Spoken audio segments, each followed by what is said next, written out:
Masih bergabung bersama kami di Suara Jakarta di Jak TV.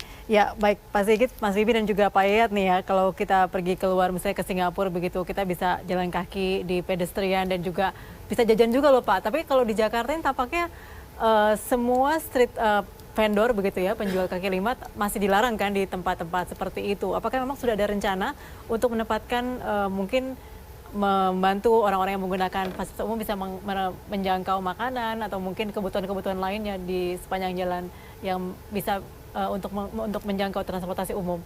Ya, kalau kita bicara pedestrian kan kita bicara complete street ya. Complete street itu situ ada wayfindingnya juga. Jadi di mana penunjuk-penunjuknya, kemudian juga ada misalnya halte, kemudian juga ada fasilitas parkir untuk sepeda, termasuk juga street vendor ya. Street vendor ini adalah sebuah kebutuhan. Nah, sekarang pemerintah provinsi sedang merumuskan kebijakan terkait dengan street vendor itu sendiri. Pandangan kita terhadap street vendor ini kan sekarang ini menganggapnya adalah sebagai sebuah masalah dan masalah. Padahal esensinya juga ini adalah sebuah kebutuhan yang harus dikelola dan dimanage dengan sebaik-baiknya, gitu ya.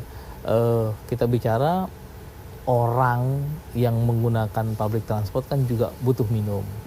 Atau kita bicara kalau ke luar negeri juga barang-barang yang sifatnya mendadak diperlukan, itu kan juga perlu kita cari di sekitar lokasi terdekat lah, kasarnya seperti itu. Nah, ini yang sedang dirumuskan, artinya bagaimana tidak hanya sekedar menghadirkan itu ke pedestrian yang ada, tentunya ada tanggung jawab juga, social responsibility, bagaimana memastikan ini juga bisa menjadi sebuah kebersamaan, sebuah pola perilaku yang dipahami secara kolektif juga terhadap mereka. Kita bicara misalnya jenisnya nanti seperti apa, kemudian juga waktu operasinya. Ini yang sedang didesain oleh pemerintah, dan nanti akan ada beberapa piloting yang dikerjakan oleh Pemprov DKI. Ya, sebagaimana urgennya nih Pak Yayat diperlukan. Menarik. Sebetulnya gini, kita nggak perlu jauh-jauh lah. Di Jalan Kebon Sirih itu ya, itu ada street vendor yang masuk ke gang-gang itu. Orang-orang karyawan kantor gede itu makan di gang kampung. Alangkah bagusnya itu. Pengaturannya misalnya pagi, dia dikosongkan dari lintas kendaraan, itu ditata bersih, itu orang sarapan pagi itu semua. Mau anggota DPRD atau siapa, itu street vendor di belakang gedung-gedung besar loh. Pedestriannya kan sudah bagus. Demikian juga pas makan siang. Jadi pertanyaannya adalah bagaimana memetakan street vendornya itu bukan di depan utamanya, tapi di jalan ke belakang lingkungan. Itu sinergi antara gedung-gedung besar dengan masyarakat, dengan perkampungan di situ. Jadi masyarakat di situ kan pertama satu, dia menyediakan parkir yang bukan jam-jaman, karena parkir resmi terlalu mahal. Kedua, dia menjadi tempat kos-kosan para pekerja sekitar situ. Ketiga, dia menjadi usaha UMKM. Jadi selama ini mungkin dinas perhubungan perlu juga mengingatkan teman-teman UMKM, di mana street vendor yang bisa kita tata itu banyak sebagian. Di Jalan Sabang itu banyak, di belakang jalan sekitar itu banyak. Jadi sementara yang kedua, memang ada bank-bank pemerintah yang memanfaatkan jalan-jalan juga di antara gedung bangunan. Itu tinggal pengaturan jam saja. Jadi sekali lagi jutaan orang itu makan di Tamrin Sudirman, itu kan nggak semua bisa kelas berdasi. Jadi tinggal bagaimana street vendor itu dikelola, karena apa? Sudah dibantu dengan pedestrian yang baik. Tinggal membersihkan saja pedestrian itu dengan disapu dengan apik. Insya Allah itu. Karena sekali lagi saya mengatakan, pemetaan kita terlalu pada pendekatan yang formalnya. Ini itu kuncinya itu. Jadi pemetaan ini, karena sifatnya induktif, masing-masing punya karakteristik dan tidak bisa di-generate. Artinya kalau sebuah program ini di-generate, justru tingkat keberhasilan justru semakin kecil gitu. Melupakan humanisnya. Karena itu udah terbentuk dan sudah ada. Jadi Pak ya, ini tanggung jawab nih. Saya selalu berpikir out of the box. Jakarta hari ini sudah terlalu ramai di daratan. Masih banyak ruang-ruang untuk kita mengkapitalisasi tentang transportasi, itu bisa di bawah tanah. MRT sejauh ini baru sampai mana? Ruang bawah tanah ini kita bisa eksplor luar biasa di Jakarta ini. Sehingga terbuka lahan-lahan baru terkait dengan kendala-kendala transportasi yang ada. Kepadatan yang luar biasa, belum lagi transportasi yang hari ini. Kita bingung, apakah ojek online hari ini termasuk transportasi atau bukan? Kita nyatakan itu tidak. Tapi itu masih ada berlaku. imbas daripada polusi yang diakibatkan oleh kendaraan bermotor sejauh mana? Terus berapa masif Jaklingko hari ini, TOD kita? Bahkan ada satu tempat di kelurahan tertentu di Jakarta Barat, saya temui, belum terakses dengan angkot. Jadi ini kan menjadi satu PR besar kita bersama ya Pak Sigit ya. PR besar, bahwasanya penghargaan ini merupakan juga beban besar. Bahwa orang memberikan apresiasi, memberikan suatu kebaikan, tapi saya gini, orang Jakarta itu perlu diajarkan bagaimana merubah kultur malasnya. Saya membawa perbandingan begini. Kalau kita ke Kuala Lumpur, satu hal saya ingatkan ke mahasiswa, pada jam makan siang semua orang turun dan berjalan kaki. Pertanyaan saya, kenapa di situ tidak ada yang makan di kantor? Karena tidak ada office boy.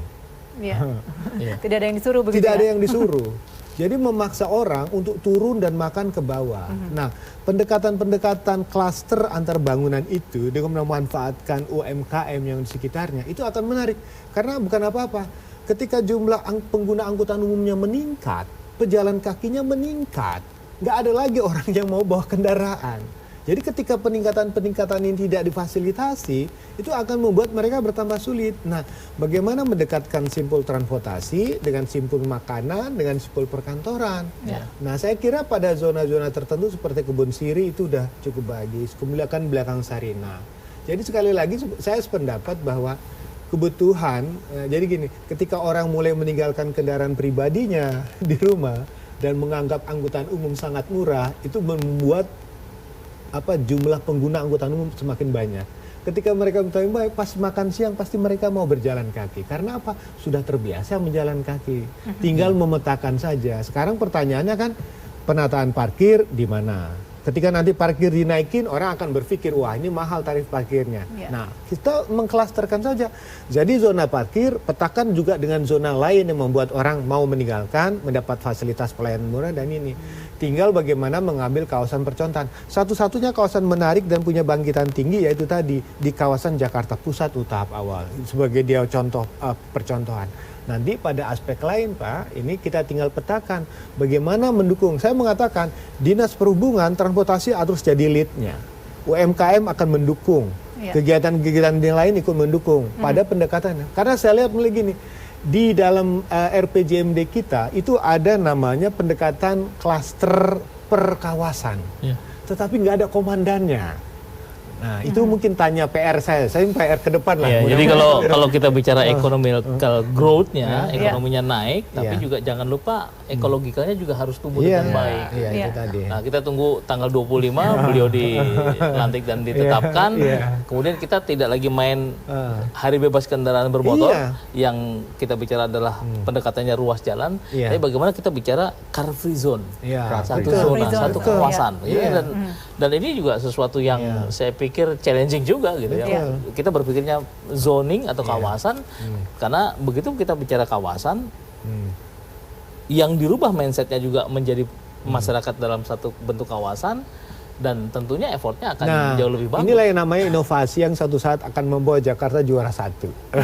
Sekarang masih di posisi ketiga. Iya, harus posisi 3. Saya kira ini pendekatan-pendekatan baru yang membuat kita yakin selama ini pendekatan sangat parsial. Kenapa? Karena mengacu kepada masing-masing RKPD. Tupoksi pada masing-masing kelompok. Jadi kalau pendekatan kawasan, mana dulu yang mau dibenahi? Sekarang kan pendekatan lebih utama apa? Rekayasa. Satu arah terus. Ya kan? Bagaimana rekayasa suatu saat kita bisa hilangkan rekayasa diganti dengan bus yang muter, yang kayak di Tanah Abang dulu yang circle ya, memutar dan free dibuat, kan sudah ada juga yang free. Menarik. Jadi menurut saya sinerginya akan kerjasama yang kuat dari UMKM, Dinas Perhubungan. Nah dengan demikian inovasi yang tumbuh itu akan membuat orang akan melihat bahwa Jakarta semakin lama semakin bagus. Otomatis. Nah ini tantangan paling besar nih. Mudah-mudahan teman-teman yang muda-muda ini mau bergerak lebih cepat dari yang tadi biasa. Tadi ada dari Mas Bibi tadi mengatakan bahwa lewat jalan bawah begitu ya, underground di Jakarta. Selain MRT sudah ada rencana lain mungkin Pak Sigit dari MRT kan sekarang fase 1 sudah kita selesaikan dan ini akan stages ke fase 2 meneruskan dari bundaran Hotel Indonesia sampai dengan kawasan di Ancol Barat gitu ya. Selain itu juga kita segera menyelesaikan BED untuk MRT Timur Barat, East West kita akan selesaikan. Sebenarnya kita sudah punya beberapa studi ya, ada 10 studi yang bicara tentang bagaimana pengembangan koridor MRT dan tentunya seperti yang tadi disampaikan Mas Wibi kan tidak hanya melulu elevated tapi underground juga menjadi sebuah peluang yang bisa kita eksplor lebih lanjut gitu. Nah, ini terus kita bahas dan terus kita matangkan untuk bisa diimplementasikan karena target di tahun 2020 atau di 2021 penambahan rutenya tidak hanya sifatnya sequence, artinya tidak cuma satu rute tapi bagaimana kita juga bisa laksanakan secara paralel. Kita mengacu ke Delhi, bagaimana Delhi Metro ini dikerjakan dalam satu constraint 1 tahun itu bisa mengerjakan dalam 3 lane. Ini yang ingin kita replicable untuk Jakarta. Seperti itu. Baik, tadi berkaitan dengan tadi disampaikan oleh Pak Yayat mengenai tadi dari masing-masing tupoksi ada komandannya begitu ya. Nah, selama ini apakah memang masih bergerak sendiri-sendiri tadi seperti mungkin dari UMKM, kemudian dari Dishub begitu untuk bisa mengintegrasikan selain integrasi transportasi tapi juga untuk pendukung-pendukung lainnya. Ya, selalu yang disampaikan Pak Gubernur adalah bagaimana policy yang bisa menggerakkan. Ya, menggerakkan ini tidak hanya menggerakkan kami, ya organ yang ada di Pemprov, tapi juga menggerakkan semuanya. Seperti penghargaan Sustainable Transport Award ini kan juga berdasarkan policy yang menggerakkan. Kendal, Jalan Kendal, bicara terowongan Kendal, itu kan tadinya hanya untuk roda. Kemudian kita rubah menjadi sebuah transit plaza, dan itu punya effort yang luar biasa untuk masyarakat Jakarta juga. Kan? Merubah atau meruntuhkan ego dari kita bicara operator yang sudah existing seperti teman-teman di kereta komuter lain, kemudian juga mendukung integrasi dengan MRT-nya, BRT-nya jalan. Nah, hal-hal kecil yang seperti itu bagaimana kita membuat sebuah trigger yang bisa menggerakkan keseluruhan. Nah, ini yang terus dikembangkan oleh Pak Gubernur, bagaimana polisinya tidak hanya bergerak di dalam, artinya sebuah sistem yang dibangun hanya berpengaruh pada satu SKPD aja, tapi seluruhnya semua harus berpikir yang sama, termasuk juga menggerakkan semua stakeholder, baik itu masyarakat, sektor private swasta, termasuk juga semua NGO yang ada. Oke, baik, kita masih punya satu bagian lagi untuk berdiskusi. Kami akan kembali bersama Anda pemirsa sesaat lagi.